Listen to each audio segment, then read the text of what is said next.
About 1 month ago, I put out these two videos talking about the controversy inside of Diablo Immortal and buying and selling accounts and what was going on in wars and just generally server takeovers from big, strong players that were all coming together to dominate other people. These videos caused quite a bit of controversy in the space and, quite frankly, a lot of drama that I didn't really want to investigate any further. So why am I bringing this up right now? Why am I bringing up the dark story of Diablo Immortal again 1 month later?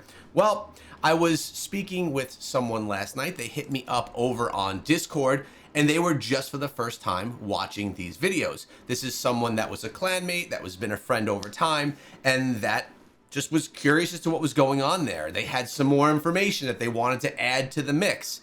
So I figured I would bring it up and just let you all know that may have been hanging out, just waiting for information on this, where things stand for me, and what my plans are regarding this topic going forward. So I'm going to take you through all of that. Don't worry or don't expect any more juicy details. I have tons of screenshots. I have tons of everything, but I've decided to not expose any of that here on the channel for a variety of different reasons. All right, so why did I stop covering this in the first place? And long story short, it was causing a lot of negative issues for a lot of different people that play Diablo Immortal.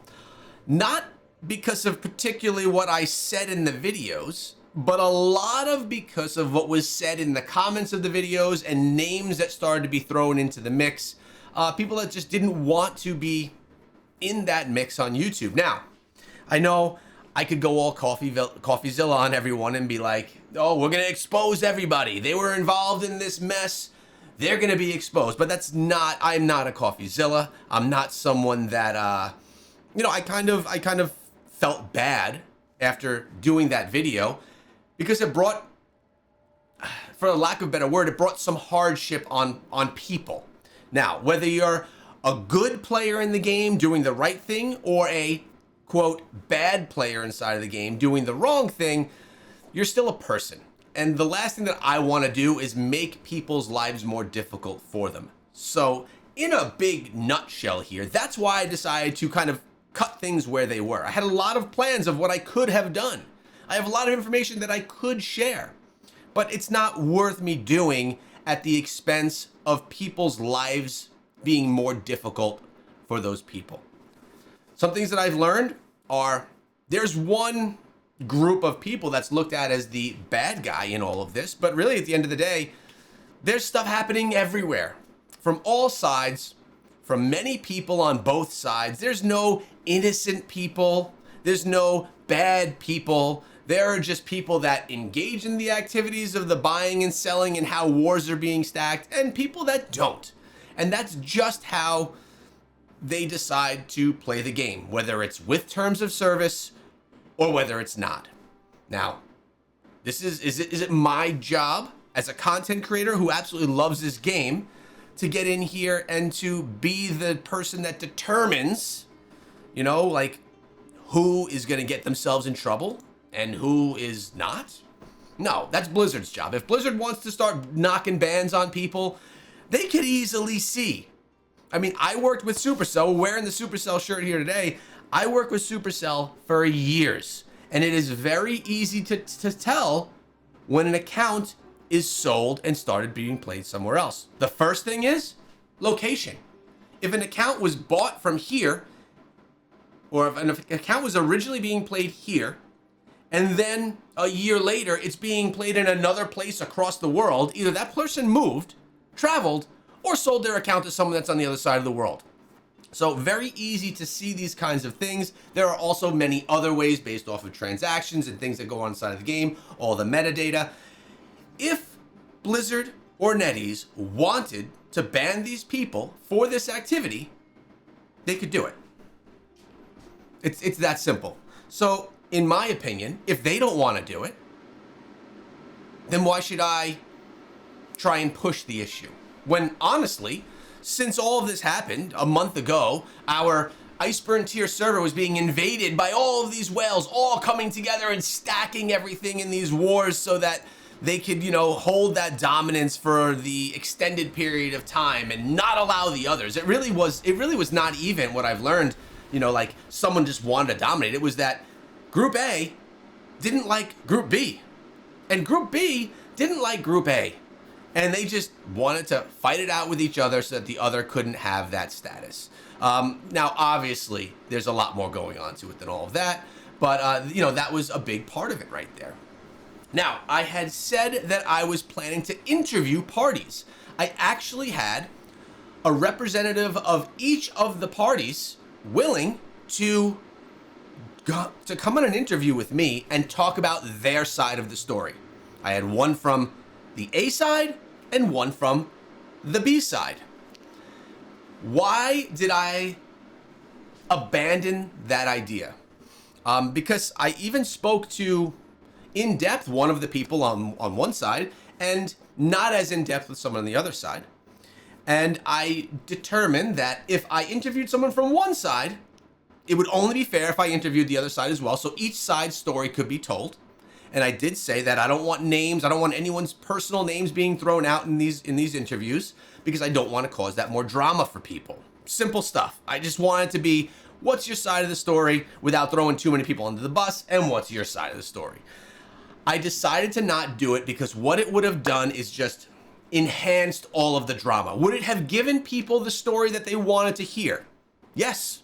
Would it have given me a banger YouTube video that, you know, that did really well? Yes, it would have. But really, it comes down to what's more important. And in my opinion, me getting 10,000 views on a video is not going to do anything that is really beneficial for me. It's not like I'm making bank off this stuff, okay? I'm not at all. So we're talking about a niche game here where there's not hundreds of thousands of views to be had on every video. Unfortunately, I wish it were a different case, but that's how it is. I'm not gonna be a rich man because of this YouTube channel.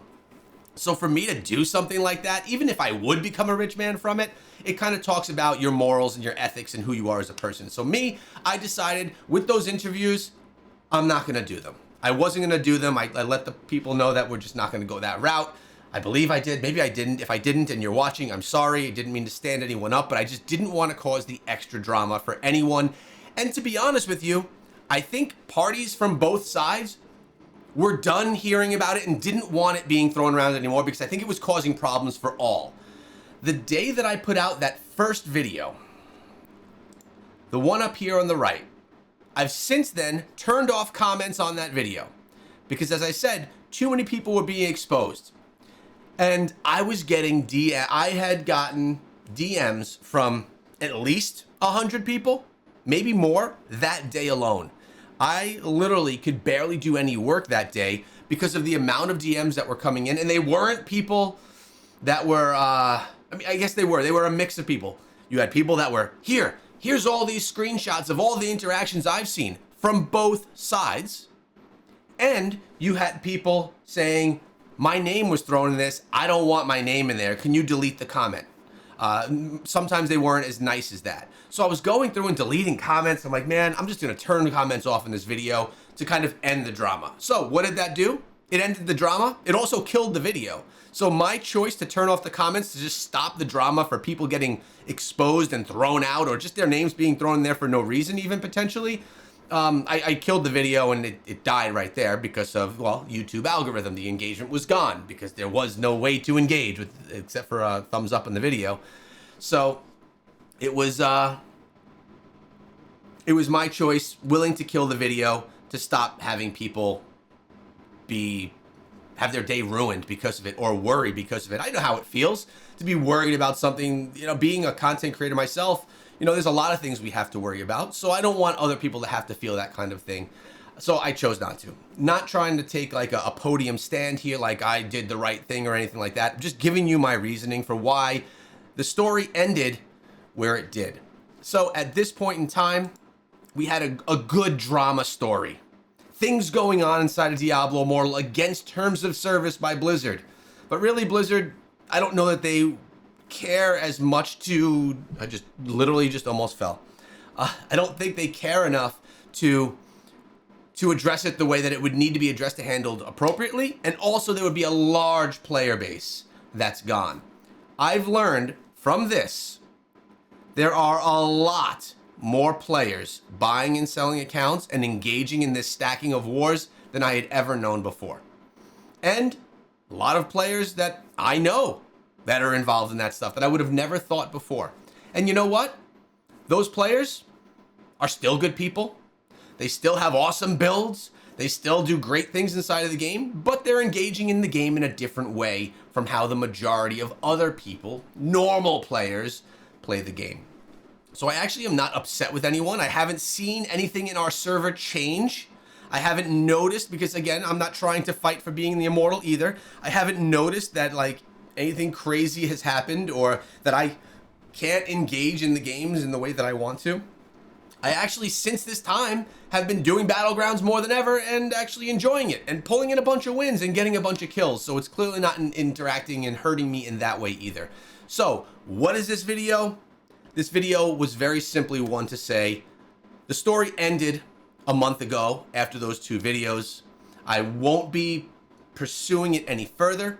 And I hope that everyone understands my reasoning behind it. Never wanted to bring any hardship or anything on anyone along on that journey. Obviously, that does happen when you do a drama story like this. I'm not a drama YouTuber. I'm a freaking gaming YouTuber, but I guess there was a little bit of drama in this one. So that answers the questions to all of you that were wondering, where's the follow-up to this video, Echo? What happened? What ended up going on with these accounts? The answer is, I know a lot of information of what went on in the back end, and I saw a lot of screenshots, but nothing ended up happening. And to my knowledge, no accounts were banned. If account bans start coming inside of Diablo again, you will for sure know on this channel, because that's something that I will bring to you. And we have not seen like massive ban waves in a while. Hope that kind of settles the dust for a lot of you guys that were asking questions and curious about this whole topic. Hope you understand my reasoning behind it, and I hope you guys have a great day.